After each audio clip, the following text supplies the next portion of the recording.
Ինչ խնդիր ունեք։ Խնդիրը ասեմ որ նա ուրեմն 6 միլիոն դրամ վարկ եմ վեկալեմ բանկից։ Դու ոչ եմ ուծում ենք 4 միլիոն 800,000 դրամ, մնում է 1 միլիոն 200,000 դրամ, որ վճարենք։ Ինչ պատճառներով մարդիկ քախիղով հիվանդանում են, դա իմ ընկերոջ դեպքն է մեզ պատմում։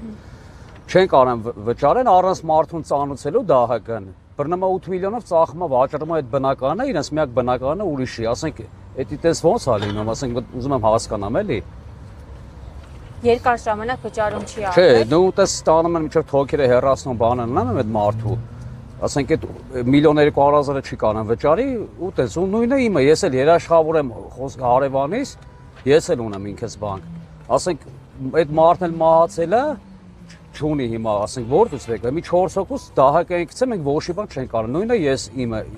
ես էլ ունեմ, ասենք խոսքի, ասենք դեպքեր ալն բոլորն էլ ունեն, ով չունի։ Հայաստանի 90%-ը վարգերի տակ է։ Հիմա ինչ եք պահանջում։ Պահանջում ենք, որ այդ դահակը կառույցը ընդհանրապես լուծարեն։ Ես այդ եմ պահանջում, մեկ էլ թող հանեն այդ մարտնասերի, ասենք ես խոսքի գնացել եմ այս մարդուն երաշխավորել եմ, ասենք ինչի համար են ինձ բան անում։ Խոսքի ես այդ փողը չեմ եկալ է ասենք կամ դահակն առանց մարդու տեղակ պայելու։ Դահակից պահանջում ենք, որ բներից էս դահակները հանեն բոլորի, ով որ ունի։ Համաներում, հա։